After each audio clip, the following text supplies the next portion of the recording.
Hello and welcome to the Climbing Daily Friday Gear Show. Now today we're doing something a little bit different and talking about a few climbing terms that can be a bit confusing. Roll the intro! So today we're going to be looking at the differences between flash, onsight, head pointing and red pointing. Now I don't know about you, but when I first started climbing I used to sort of sit in the pub and pretend to understand the code of climbers. Like what a bomber piece of gear was or why you had to strip a route. I had no idea. And there is something kind of quite cool about learning this code, and the more you climb and the more you get integrated into the community, you pick up the lingo. But there are a few terms that are good to know, and that's what we're going through today. So let's start with onsighting.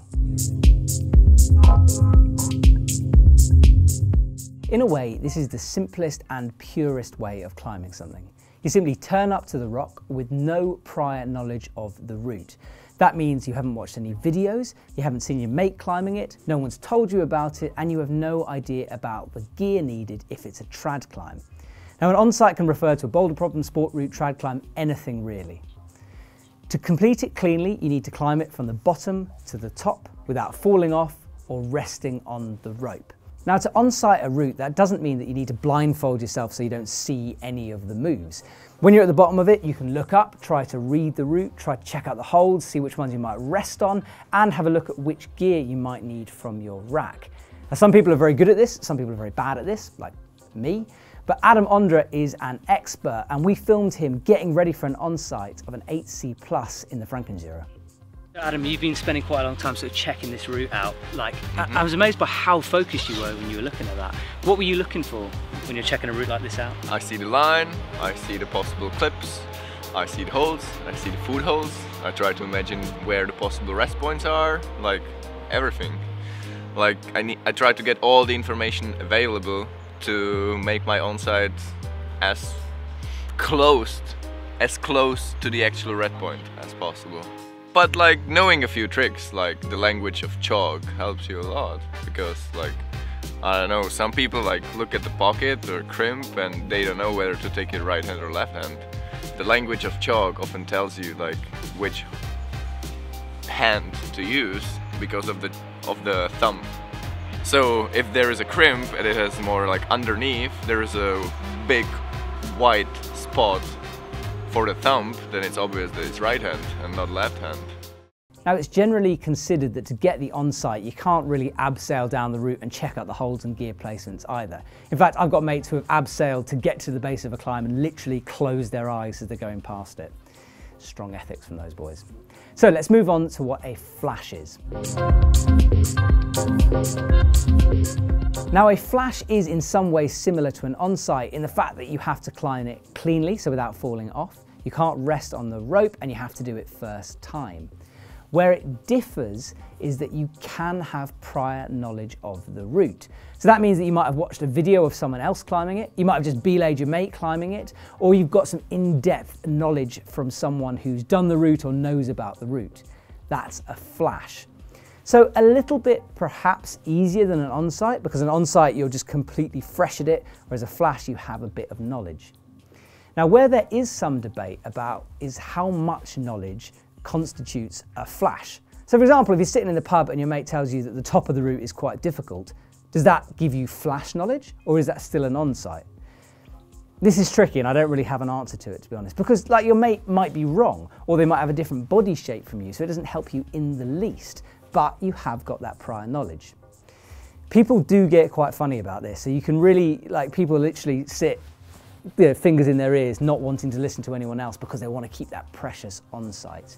I think with anything in climbing, as long as you're honest and honest to yourself about the style of your ascent, no one really cares.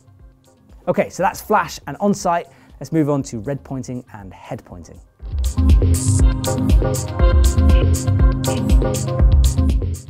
So a red point is generally affiliated with sport climbing, and it's used to describe when you've practiced a route and then climb it cleanly from the bottom to the top and clip the chains.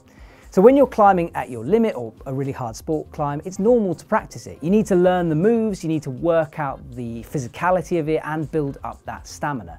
That's okay, that's what everyone does. Now for a red point to count, it's when you've practiced, you're ready, take a deep breath at the bottom and you go for that clean ascent. It's okay to have the quick draws in the route, so pre-placed in the route, because climbing a sport route isn't about the quick draws. Quick draws are just there to keep you safe, and it's got nothing to affect the physicality of the route. Sometimes people clipstick the first quick draw, especially if it's like a dangerous little section. That's also absolutely fine usually. But what's not okay is to have the rope clipped into all the quick draws all the way up the route. That's just basic top roping. So that's red pointing. Let's have a look at head pointing.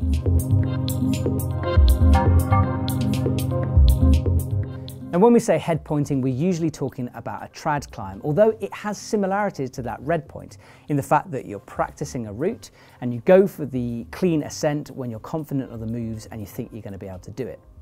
Now with trad climbing, especially hard trad climbing or trad climbing close to your limits, falling off is usually not a very good idea.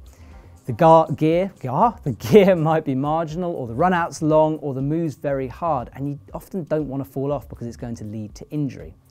When you head point a route, you decide that you're going to practice it. So you work out the moves, you work out where the gear is going to go, and when you're ready to climb it, you've given yourself the best chance of not falling off, plummeting and breaking a leg. Now usually a clean sort of lead can only really be counted if you place the gear on lead. So although you might have practiced where it goes and which bits of gear go where, you shouldn't leave them in place.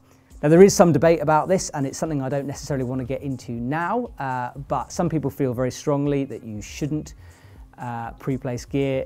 Other times it's sometimes the only sensible thing to do, so there's a little bit of a sort of bargaining either way with this. Now where it gets interesting is that the difference between head pointing and red pointing in terms of ethics. Now whereas red pointing is absolutely fine, everyone practices sport climbs, it's okay, in head pointing some people sort of consider it a bit cheating. So some people think that the best and cleanest style is just to turn up and try to on-site a route or climb it from the ground up. That means you have to risk that fall, or you have to have massive belief in your own abilities not to fall off. So I've had stick from head pointing routes. I've definitely head pointed route. Like my first E6, I worked it on top rope, I practiced all the moves, and I knew that when I was pulling onto that route that I was probably going to be able to climb it because there was a horrible 8-meter fall in the thing. Similar to flash and Onsight, a lot of this comes down to honesty and your own personal ethics. If you say to someone, oh yeah, I on-sighted an E7 and you in reality top roped it, then that's kind of frowned upon. It's not so cool. But if you're honest with it and you just say, look, I head pointed it, I worked it, I got the moves, and then I did it cleanly, that's absolutely fine. So my advice would be, don't make stuff up if you didn't do it. But the English trad climbing scene especially is a bit of a funny one, and there is an older generation of climbers who certainly take affront to any idea of head pointing. But to me it's like pushing the sport forward. I don't think many people are climbing above sort of E8, E9, and then you get even higher into the really hard trad grades. Most people are head pointing this stuff because it's right at the limit of what's possible. For me, without head pointing, you don't progress the sport. But that's my opinion. Other people have different opinions, and I'm sure you'll comment below and let me know what you think.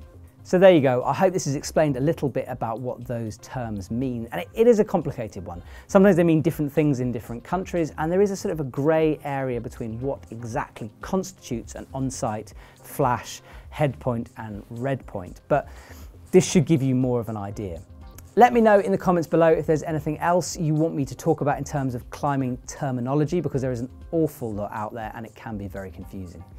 Thanks for watching the Friday Gear Show. Have an amazing weekend. Oh, and before I go, remember the winter sale is still on. Last few things, make sure you get in there. Thanks for watching, and I'll see you soon.